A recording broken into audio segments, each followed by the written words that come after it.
Now, lately you've been investigating and reporting on numerous accounts of strange, some might say bizarre, animal mutilation deaths. When did you first come across these, and where precisely? Well, they're certainly bizarre, that's for sure. Many years ago, I'd been monitoring it was basically, again, UFOs, where we were getting concentrations of UFO reports. We were focusing on the UFOs. And then it seemed to transpire that when these UFOs had been in the area, people started to find these mutilated animals. So I started to look much deeper into this. And then it went from one thing to another. It started off mainly up in the Highlands of Scotland, where they started to find large numbers of seals dead on the beaches, minus their heads being surgically removed.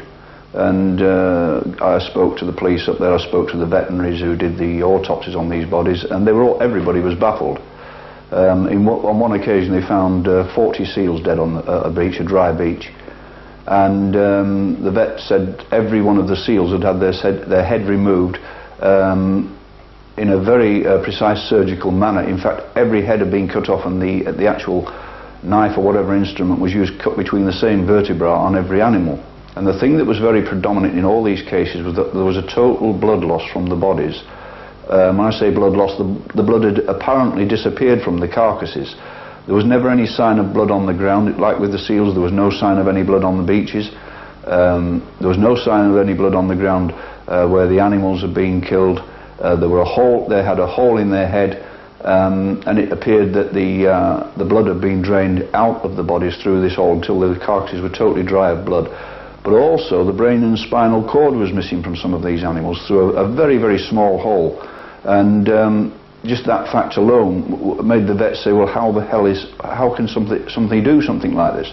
Now, the interesting thing is that the one common factor with these things is the fact that there was always some form of strange aerial activity being seen taking place in the areas where these things were happening.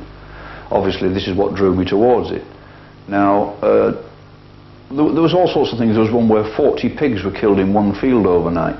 But what I started to look at, we don't just look straight at these things, trying to sort of work out what is behind it. And what we were finding, there were large numbers of animals being found in very concentrated areas, i.e. in a space of 50 feet on one incident. There was several sheep dead, there were foxes dead, there was two dead deer and a dead donkey, all in very, very close proximity to each other. Now, if you look at this closer, you find that these animals would normally not be seen anywhere in the vicinity of each other. They all have their own type of territory, but yet they were all in this very close area, all dead. That then implied that whatever it was that was killing these animals was actually taking from their normal habitat, doing what they do to them, and then placing them all back on the ground in one lump. In other words, they were taking a cross-section of animals, doing these things to them, and then dumping them all in the same place. I think the breakthrough from my point of view came not very long ago, certainly less than 12 months ago, when a chap was driving a vehicle over a very remote moor over near Whitby. In the dead of night, he was on his way back home. He had one of these breakdown trucks. No, it wasn't. He had been delivering scrap metal, and he was on his way back with his vehicle. And suddenly, as he was driving across the moor top, he's confronted with these blinding lights coming towards him on the road. He got so frightened because of this, he thought this vehicle was going to crash into him. He actually pulled off the side of the road to allow it to get past.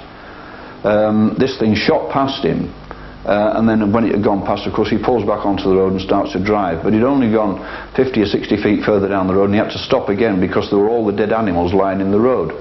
On this occasion, there was a dead donkey, there were dead deer, dead sheep, dead foxes, all lying in the middle of the road, and he couldn't get past. He actually had to tie an anchor, a rope from his vehicle onto the donkey and some of the deer, and tow them off to the side of the road to enable him to get past. Now, work it out for yourself. If something like that's happened, how has that vehicle coming the other way passed along that road?